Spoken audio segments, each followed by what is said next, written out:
In this lesson, we're going to learn how we captured the footage that we're going to use in this course, and the various tools we used, and sort of the philosophies that went on behind the shoot, and important factors you're going to have to take into whenever you do your own CG to live action integration shoot.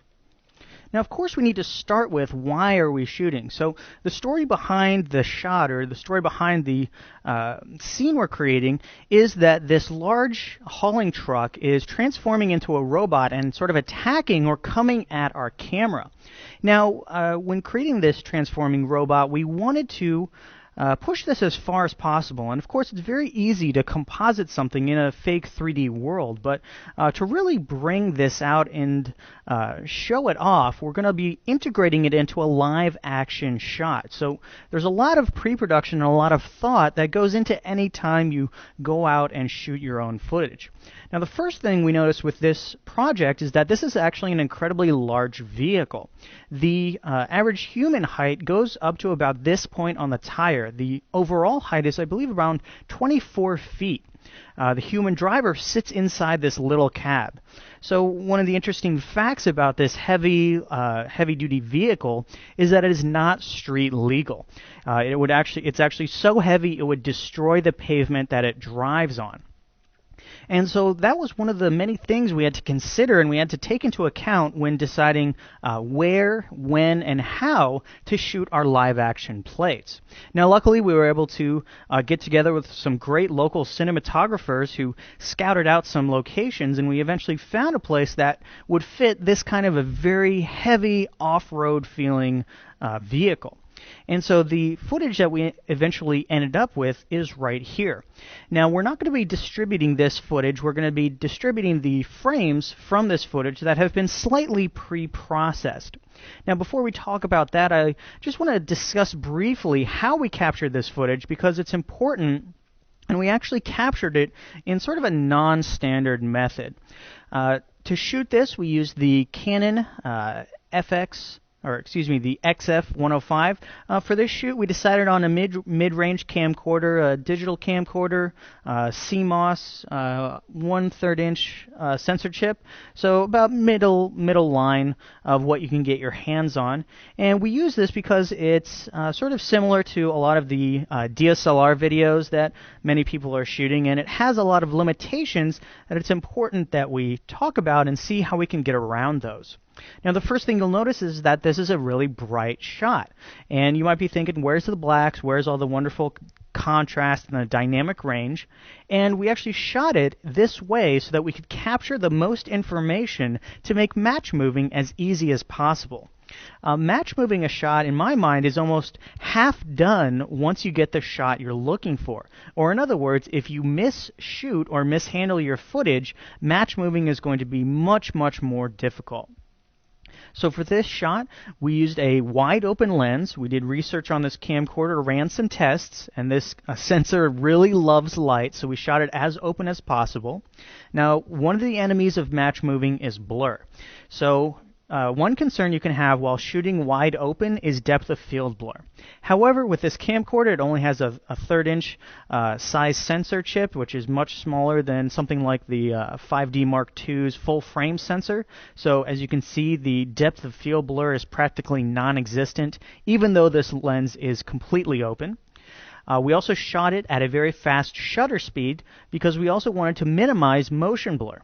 Motion blur and depth of field blur, in my mind, are two things we can really get or we can add in post. And especially for this kind of a shot where the CG is the entire focus of the shot, and we just need it to be living somewhere kind of sane and somewhere where it would be seen.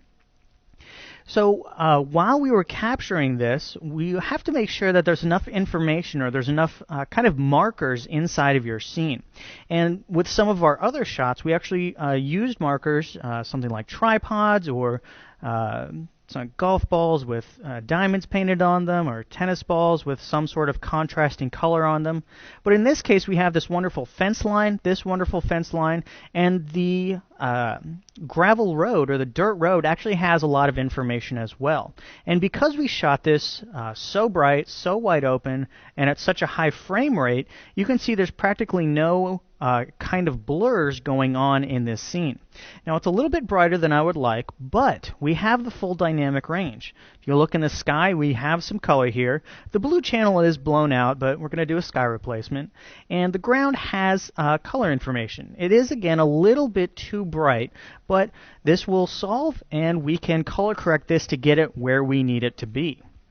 Now, one more thing about this shot, we have a chase scene. However, with this, I wanted to shoot it slower than normal. So you'll know or you can see here, we're crawling along at around 15 miles per hour. Definitely not a high-speed chase. However, if you shoot it slower, it's really easy to speed up your footage. You just drop some frames. However, if you shoot it too fast, you're going to have to invest in some high-quality software like Kronos to slow down that footage. So I knew I wanted as much post-control as possible over this footage because we weren't 100% sure what kind of a feel we wanted. So when we shot this very slowly, we can now speed this up into a very fast sort of race. Now, one last thing, we drove this towards the bridge, but we're actually going to reverse time this so it looks like we're driving away from the bridge. And on these kind of sets, you have to be careful for particle matter like dust, wind, gravel that you get when shooting backwards. So we actually decided to shoot this forwards and then do a time reverse on the footage. Now, capturing the footage is a small part of the shoot. Well, actually, it's the largest part of the shoot, but there's a few things you need to make sure to do so that your day is successful. And the two things that I always do on any shoot is capture some measurements. So we just bought a measuring wheel from one of our local stores, and we used it to measure various distances inside of this shot. So for example, we measured from this side of the road to the other side of the road. And we know that that is 27.8 feet. Now that is going to help us out when we scale up our scene and bring it into our Maya or our or a 3D application. Knowing that these fence posts are 6 feet apart is very important for setting the scale of our scene and making sure we're not guessing. Now finally, capturing the HDR or the high dynamic range or the actual lighting environment is also very important. So we used a sphere that was or is reflective, and we took shots at various exposures from a fixed location.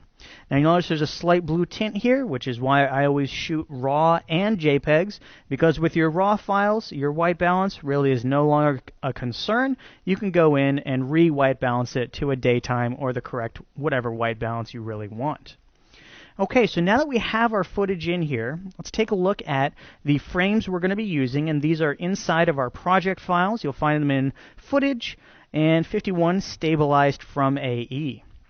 So our camera output an MXF file, and we're not going to be including this because it's already been edited down. But this is the container format that our camera gave us. So we took it into one of our ingesting softwares, in this case After Effects, but you could easily use any video editing or video software that you have.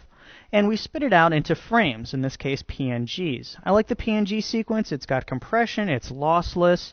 Overall, it's a pretty decent file format if all of your software applications support it. Now we actually did one last thing in After Effects. We used the Warp Stabilizer effect to stabilize this footage. Now this is sometimes a risky thing, stabilizing the footage before match moving. You'll often hear that you should match move first, or match move after you've removed the lens distortion. But in this case, with the slow footage and not a lot of horizontal movement, not a lot of shaking, the stabilization actually helped our track, or helped the match move solve correctly. Now this originally was a 1920 by 1080 plate, shot at 1080p HD. We resized this down for our project files, but you can easily follow along with these files. Now when you go out and do your own shoot, I highly recommend not resizing or downsizing your files because the match mover really does want as much pixel information as possible. So you should match move off of as large of an image or as large of a sequence as we have. Okay, so now that we've talked about how this sequence was captured, let's now jump into Nuke and begin tracking this with the Nuke X camera tracker.